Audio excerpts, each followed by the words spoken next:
Ils étaient adulés par des millions de fans, leurs chansons résonnaient à la radio, dans les stades, dans les chœurs.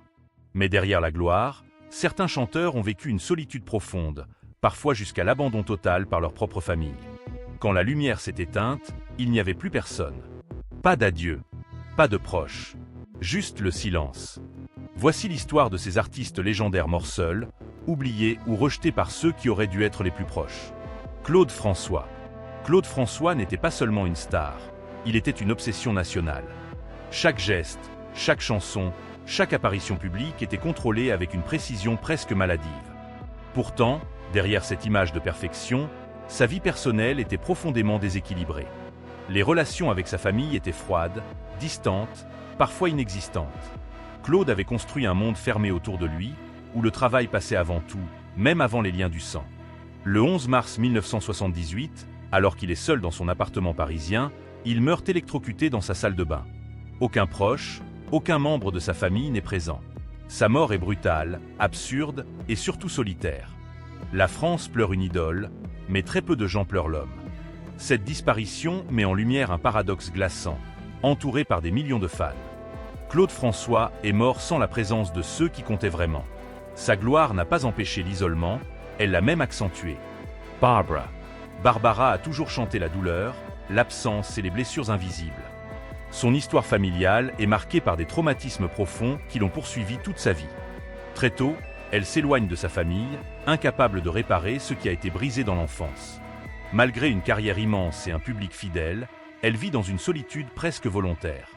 Elle se protège du monde, se replie sur elle-même, refuse l'intimité. À la fin de sa vie, malade et affaiblie, Barbara meurt presque dans l'indifférence familiale. Ses obsèques sont discrètes, sans grand rassemblement de proches. Elle laisse derrière elle une œuvre bouleversante, mais aussi le sentiment d'une femme qui n'a jamais trouvé la paix. Sa mort confirme ce que ses chansons laissaient déjà entendre. Une vie entière marquée par l'abandon et la solitude. Mike Brandt. Mike Brandt était l'idole parfaite. Beau, talentueux, adoré par les foules. Mais derrière le sourire et les projecteurs se cachait une fragilité extrême. Sa relation avec sa famille était complexe, souvent marquée par l'incompréhension et la distance. Le succès est arrivé trop vite, trop fort. Il se sentait prisonnier d'une image qui ne lui appartenait plus. Isolé, épuisé psychologiquement, Mike Brandt sombre dans une profonde détresse. En 1975, il met fin à ses jours à Paris. Il meurt seul, sans le soutien de ses proches. Sa disparition choque ses fans, mais révèle aussi la cruauté du monde du spectacle. Un artiste peut être adoré sur scène et abandonné dans la vie réelle. Mike Brandt est devenu le symbole d'une célébrité qui détruit plus qu'elle ne protège. Dalida. Dalida incarnait la réussite absolue. Des millions de disques vendus, une reconnaissance internationale, une beauté fascinante. Pourtant, sa vie privée était une succession de drames. Les hommes qu'elle aimait disparaissaient tragiquement, les liens familiaux se fragilisaient avec le temps. Dalida se retrouvait seule face à ses démons. Malgré sa notoriété, elle vivait enfermée dans une profonde solitude émotionnelle. En 1987, dans sa maison parisienne, elle met fin à ses jours, seule. Elle laisse un message simple, mais déchirant, qui révèle son épuisement intérieur. Sa mort est l'une des plus marquantes de l'histoire de la chanson française, car elle montre que même les plus grandes icônes peuvent mourir dans un silence absolu. Edith Piaf. Edith Piaf est née dans la souffrance et n'a jamais vraiment quitté cette douleur. Son enfance est marquée par l'abandon, la pauvreté et l'instabilité familiale. Tout au long de sa vie, elle cherche désespérément l'amour et la reconnaissance qu'elle n'a jamais reçue de sa famille. La célébrité ne comble pas ce vide. À la fin de sa vie, gravement malade, épuisée par les excès et la solitude, elle meurt loin de Paris, presque cachée. Son décès est dissimulé pendant plusieurs heures pour préserver l'image de la légende. Derrière le mythe, il y a une femme brisée, morte dans la solitude, comme elle a vécu. Mano Solo. Mano Solo n'a jamais cherché à plaire. Artiste marginal, engagé, il a toujours vécu en opposition avec les normes sociales et parfois même avec sa propre famille. Son enfance et sa jeunesse sont marquées par une distance affective profonde, une incompréhension presque permanente. Très tôt, il choisit la musique comme refuge, comme seul moyen d'exprimer une douleur intérieure que personne ne semblait vouloir entendre. Atteint du VIH, puis gravement malade, Mano Solo s'isole progressivement. Les relations familiales deviennent rares, presque inexistantes. Il continue à créer, à écrire, à chanter la souffrance, mais loin des projecteurs. Lorsqu'il meurt en 2010, sa disparition passe presque inaperçue pour le grand public. Peu de proches sont présents, peu de voix s'élèvent. Sa mort symbolise celle d'un artiste qui aura vécu et quitté ce monde en marge, fidèle à lui-même, mais profondément seul.